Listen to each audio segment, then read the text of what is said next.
E.T. the Extra-Terrestrial. This book is based on the film written by Melissa Matheson. I highly recommend adding this book to your collection.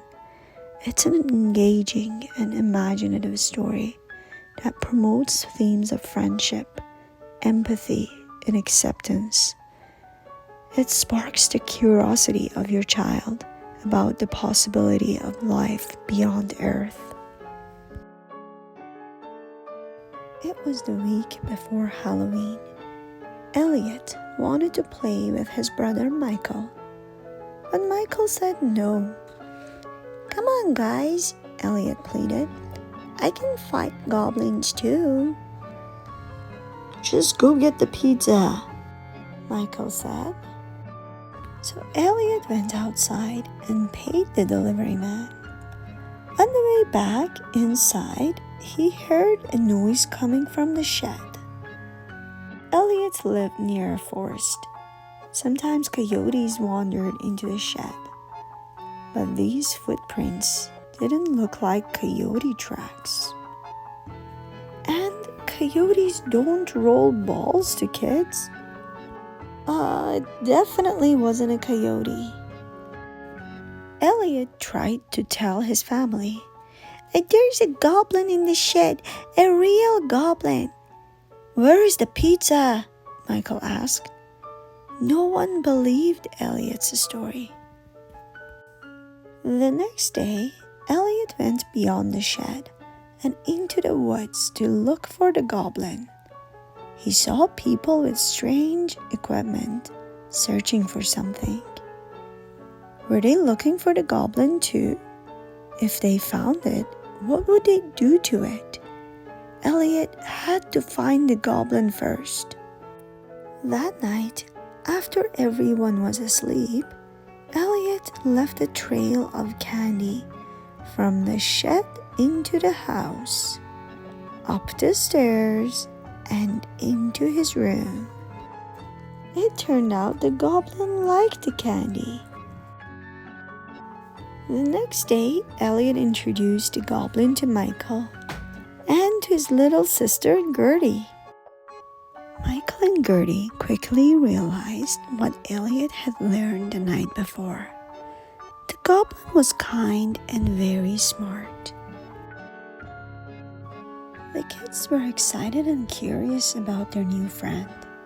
He seemed too nice to be a goblin. "Maybe he's a monkey," said Michael. "I don't like his feet," said Gertie. The goblin pointed up at the sky.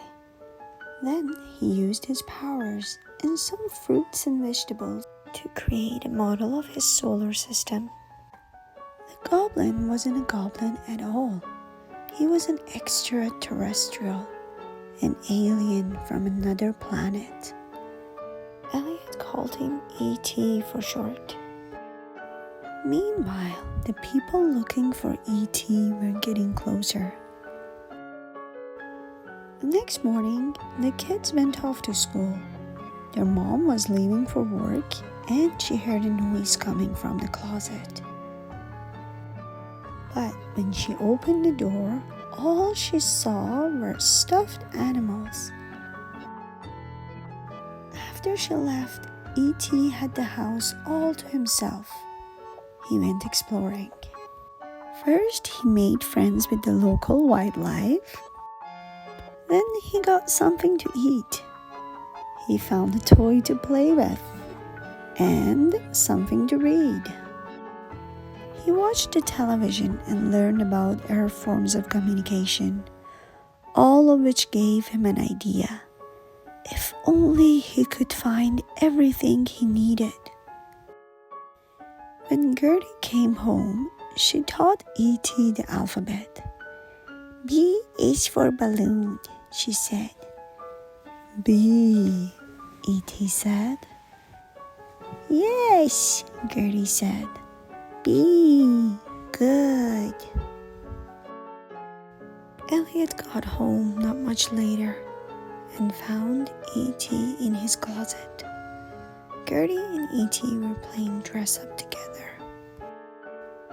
Elliott, E.T. said. I taught him to talk, Gertie bragged. Elliott found the box of items that E.T. had collected.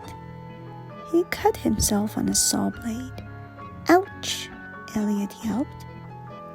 Ouch, E.T. said. His finger began to glow. E.T. touched his finger to Elliott's, and the cut healed. Then E.T. showed Elliott and Gertie a drawing of something he wanted to build. It looked like a radio. Phone home, E.T. said. E.T. worked on his radio all night. Meanwhile, the people who were looking for E.T. were getting even closer. E.T. wanted his family to find him and take him home, but he had to hurry. E.T. wasn't meant to live on Earth. He was starting to feel sick. The next day was Halloween. It was the perfect time to get E.T. into the woods, where he could use the radio to send a clear signal home. Michael and Elliott pretended that E.T. was Gertie. Off they went into the streets in broad daylight. No one suspected a thing.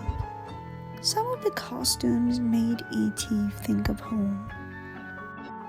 Away from other trick-or-treaters, Elliott and E.T. got on Elliott's bike and headed into the woods. When the ride got too bumpy, E.T. took over. Together, they rose off the ground and soared through the sky.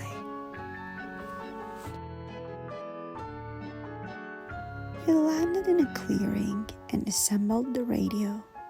E.T. pointed it toward the sky, and they sat down to wait. Elliott woke up cold the next morning. He and E.T. had been in the woods all night. By the time they got home, the people who were searching for E.T. were at Elliott's house. They were scientists, and they wanted to learn about E.T. They put him in a box to bring him to their lab.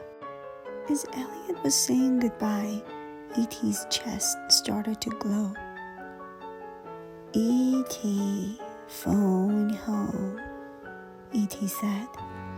Does this mean you're coming? Asked Elliott.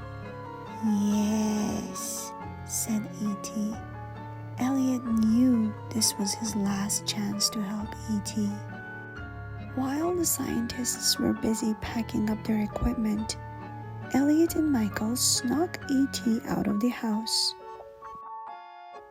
Michael's friends brought their bikes and they all raced to the woods.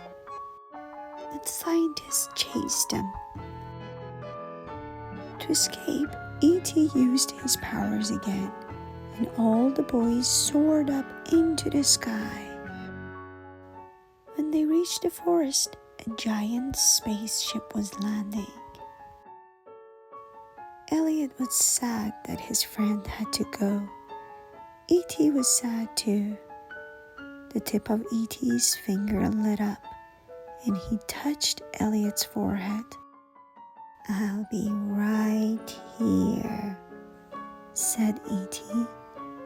Elliott knew he would always remember their extraordinary friendship.